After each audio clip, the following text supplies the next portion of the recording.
بسم اللہ الرحمن الرحیم الحکیم فی کتابہ المجید بسم اللہ الرحمن الرحیم تعاونوا علی البر والتقوی ولا تعاونوا علی الاثم والعدوان۔ عزیزان محترم، اس آیہ وافی ہدایہ کی روشنی میں چند جملے عرض کرنا چاہوں گا۔ سلسلہ گفتگو ایک موضوع میں نے شروع کیا تھا کہ اس اسلامی تحریک کے حوالے سے اور رہبر معظم کے حوالے سے اسی سلسلہ گفتگو کو آگے بڑھانا چاہتا ہوں، لیکن اس سے پہلے میں چند جملے ایک تمہیدی طور پہ عرض کروں۔ عزیزان محترم، اس سے گفتگو کی ضرورت اس لیے محسوس ہو رہی ہے کہ حضرت امام صادق علیہ السلام کا ایک فرمان گرامی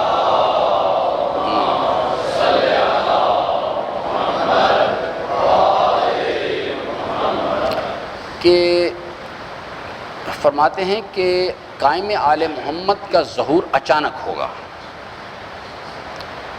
جس صبح حضرت ظہور فرمائیں گے اس سے ایک شب پہلے تک روئے زمین پر ظاہری طور پہ ایسے کوئی آثار نہیں ہوں گے کہ کل صبح ظہور ہو جائے گا۔ یہ اچانک چیز ہونے والی ہے۔ حضرت نے فرمایا کہ اللہ تبارک و تعالیٰ ایک شب میں اپنے ولی کے ظہور کے لیے تمام امکانات فراہم کرے گا۔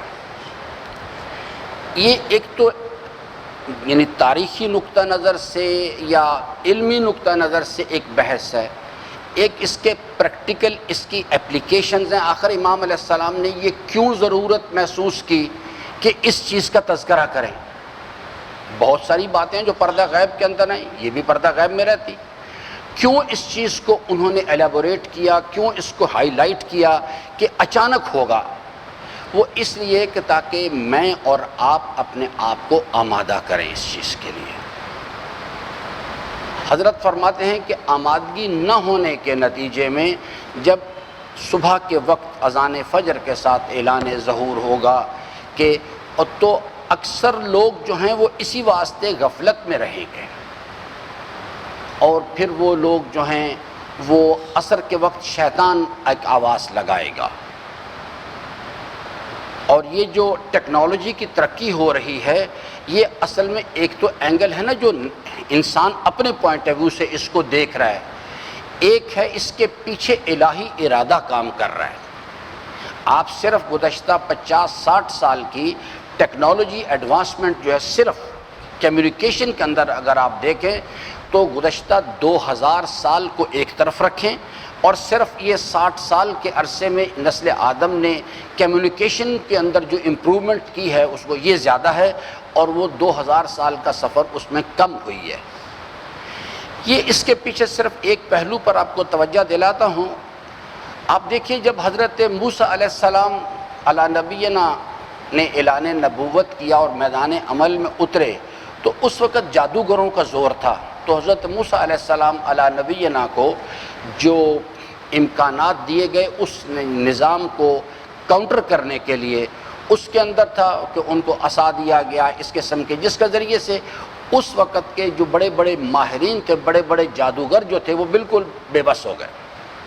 حضرت عیسیٰ علیہ السلام علی نبینا کا زمانہ ہے کہ اس کے طبیب لوگ جو تھے ان کے وہ ماڈرنائزیشن اور ان کا جو معاشرے کے اندر ان کا ایک بہت بڑا اثر تھا، یعنی وہ لوگ اس وقت کے وی آئی پیز تھے۔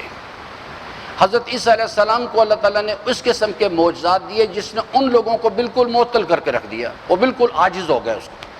آج کا زمانہ ٹیکنالوجی کا ہے، طاغوتی قوتیں جو ہیں وہ اپنی ٹیکنالوجی پہ فخر کر رہی ہیں۔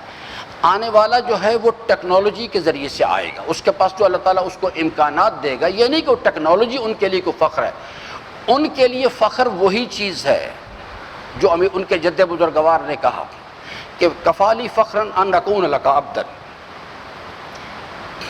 اللہ تعالیٰ کے اولیاء کے پاس اور کوئی چیز مقام فخر نہیں ہوتی۔ یہ چیز جو ہے اہل دنیا کو سمجھانے کے لیے آنے والا جو ہے ٹیکنالوجی کے لحاظ سے اس کے پاس جو اللہ تعالیٰ اس کو امکانات دے کے بھیجے گا، یہ جتنے اس وقت ٹیکنالوجی روئے زمین کو یہ سب کی سب ان کے سامنے فیل ہو جائے گی۔ ابھی آپ اگر اس وقت بھی گوگل پہ جا کے سرچ کریں تو آپ کو ملے گا، یہ 5G یہ انٹرنیٹ سروس آ رہی ہے، آ چکی ہے۔ اس وقت صرف یہ بڑی قوتیں ان کے درمیان جنگ ہو رہی ہے، چونکہ وہ ایک دنیا کے مفادات کا ایک بہت بڑا سورس ہے۔ چائنا اور امریکہ کے درمیان اس وقت جنگ ہے بڑی زبردست کہ 5G ٹیکنالوجی کون کنٹرول کرے گا، جس کی وجہ سے ورنہ عملی طور پہ وہ چیز ڈیٹیکٹ ہو چکی ہے، اس کی تفصیلات بن رہی ہیں۔ جس وقت یہ چیز میدان عمل میں آ جائے گی تو یہ دیکھیے گا دنیا کا جو نظام ہے اس کو یہ بالکل بدل کے رکھ دے گی۔ ٹیچنگ سسٹم بدل جائیں گے، مارکیٹنگ سسٹم سارے بدل جائیں گے، سماجیات بالکل تبدیل ہو کے رہ جائے گی، کیونکہ وہ ایک ایسا طاقتور جن ہے واقعتاً وہ، جو ابھی تک لوگوں کو سمجھ نہیں ہے کہ یہ کیا بلا ہے۔ پوری جنگوں کی پوری جو حکمت عملی ساری تبدیل ہو جائے گی۔ تو جو آنے والا ہے وہ ان تمام چیزوں کو آ کے کاؤنٹر کر دے گا۔ بہرحال اس وقت فعلاً موضوع نہیں، موضوع جو ہے میرا آپ کی خدمت میں جو عرض کرنا چاہتا ہوں وہ یہ ہے عزیزان محترم کہ ظہور ولی عصر اچانک ہونے والا ہے، اس کی تیاری کرنے کی ضرورت ہے۔ ایسا نہ ہو کہ ظہور ولی عصر ہو اور ہماری کوئی تیاری ہی نہ ہو، ہم اس کی طرف متوجہ ہی نہ ہوں۔ جو چھٹے امام نے فرمایا کہ ایک بڑی تعداد میں لوگ جو ہیں وہ اسی واسطے گمراہ ہوں گے اور نہیں ساتھ دے سکیں گے حضرت کا۔ میں جو اس وقت آپ کی خدمت میں عرض کرنا چاہ رہا ہوں، جو میں نے آپ کی عرض کیا تھا، یہ جو صورتحال ہے اس وقت پاکستان میں، ہم بھی اسی گلوب کا ایک حصہ ہیں۔ پاکستان کا معاشرہ فکری طور پہ اس میں ایک پاور پوائنٹ ہے ہمارا، اور یعنی کچھ ہمارے ویک پوائنٹس ہیں۔ پاور پوائنٹ ہمارا یہ ہے کہ یہاں پر ایک جذباتی وابستگی جو ہے معاشرے میں، وہ یعنی اہل بیت علیہم السلام کے ساتھ ایک جذباتی وابستگی ہے۔ یہ ایک اللہ تعالیٰ کی بہت بڑی نعمت ہے، لیکن اس کو پالش کرنے کی ضرورت ہے، اس کو ریفائن کرنے کی ضرورت ہے، اس کو ڈائریکشن دینے کی، کیونکہ جذبہ جو ہے اگر اس کو شعور کی لگام نہ دی جائے، چاہے آخرت کا جذبہ ہو یا دنیا کا، اگر اس کو شعور کی لگام عزیزان نہیں دیں گے تو وہی جذبہ انسان کو تباہی کی طرف لے جاتا ہے۔ یہ امیر المومنین کا فرمان میں نے اردو زبان میں آپ کو سمجھا دیا کہ انسان کو تباہ کرنے کے لیے کسی چیز کی ضرورت نہیں ہوتی، خود اس کا اپنا جذبہ جو ہے اسے حضرت نے فرمایا کہ اگر انسان اپنا جذبہ جو ہے اس کو شعور کی لگام نہیں دے گا، خود انسان کے اپنے جذبات جو ہیں کہ نفس کی خواہشات کی پیروی ضلالت و گمراہی ہے، اور ضلالت و گمراہی کا انجام فرماتے خود انسان کا جذبات اس کو سیدھے جہنم کے گھاٹ پر اتارتے ہیں لے جا کے۔ اس کو کنٹرول کرنے کی ضرورت ہے۔ میں نے ایک حوالے سے آپ کی خدمت میں گزشتہ گفتگو میں عرض کیا تھا۔ دیکھیے دور حاضر میں دشمن جو ہے، جو بھی میں نے خطبہ اول میں بھی اشارہ کیا ہے، دشمن بہت متوجہ ہے اس چیز کی طرف۔ اس وقت یہ حق و باطل کی جنگ جو ہے حزب اللہ اور حزب الشیطان کے درمیان پوری توانائی کے ساتھ لڑی جا رہی ہے۔ یہ نہیں ہے کہ پہلے نہیں لڑی جا رہی تھی، ہمارے باپ آدم کے زمانے میں بھی تھی، نوح کے زمانے میں، اب اس کی ایک شکل ایک عالمگیر بن گئی ہے۔ دونوں قوتیں ایک دوسرے کے مد مقابل کھڑی ہیں، اور انقلاب اسلامی ایران جو ہے یہ ایک بہت زبردست ٹرننگ پوائنٹ تھا اس ٹکراؤ میں۔ جو حزب اللہی گروہ ہے اس کو ایک ڈائریکشن ملی ہے، اس کو ایک بوسٹ ملا اس انقلاب سے، اور اب اسلام جو ہے وہ مد مقابل آ گیا ہے عالمی کفر کے۔ یہ جنگ اب ہو رہی ہے، یہ جو افغانستان میں جو کچھ ہو رہا ہے یہ بھی اسی کا حصہ ہے۔ اب اس وقت دونوں قوتیں آمنے سامنے ہیں، لیکن اسلام کی کون سی ڈیفینیشن وہ اپنے لیے خطرہ محسوس کرتے ہیں، یہ سمجھنے والی بات ہے۔ وہ خلاصہ کروں، وہ پورے جب عالم اسلام کو اپنے سامنے دیکھتے ہیں، جس کا ذکر شاید جیرالڈ فورڈ نے ان کو خط لکھا تھا، اس میں اس نے کہا کہ یہ جو ملیٹنٹ اسلام ہے اس کا بندوبست کرو۔ وہ جب عالم اسلام کو اپنے سامنے رکھتے ہیں اور اس سے اپنے لیے تھریٹ کے طور پہ، تو وہ اہل سنت کو علیحدہ کر دیتے، کہتے ہیں یہ لوگ ہمارے لیے خطرہ نہیں ہیں، اسباب و علل ہیں اس کے، لیکن وہ کہتے ہیں یہ ہمارے لیے خطرہ نہیں ہے۔ اس کے بعد ایک دوسرا دائرہ لگاتے ہیں، کہتے ہیں یہ جو شیعہ حضرات ہیں یہ خطرناک لوگ ہیں۔ پھر اس شیعہ دائرے کے اندر مزید ایک لائن لگاتے ہیں، کہتے ہیں یہ سارے شیعہ بھی خطرناک نہیں ہیں، یہ جو خمینی کے پیروکاران ہیں یہ خطرناک ہیں۔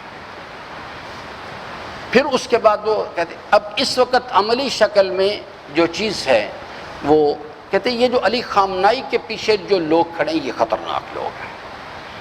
اب اس چیز کو انہوں نے یہاں تک نتیجہ نکال لیا ہوا ہے، وہ پوری کوشش کر رہے ہیں اس وقت اس چیز کی کہ کسی طرح سے ولایت کی وہ انٹرپریٹیشن جو امام خمینی نے کی اور جس کو رہبر معظم اس وقت لے کے چل رہے ہیں، اس ولایت کی اس تشریح کو کسی طرح سے روکا جائے، کیونکہ یہ چیز جو ہے یہ ان کے لیے ایک موت کا پیغام ہے۔ اگر یہ سوچ جو ہے یہ روئے زمین پر ابھر آتی ہے تو دو نظام ہیں اس وقت، ایک طاغوتی نظام ہے اور ایک الہی ولایت کا نظام ہے۔ قبر ایک ہے، کسی ایک نے بہرحال جانا ہے۔ وہ میں عرض کر چکا ہوں کہ یہ جو جنگ ہے یہ آقا علی خامنائی نے شروع نہیں کی ہے، نہ امام خمینی نے شروع کی، یہ اللہ کا کام ہے سارا۔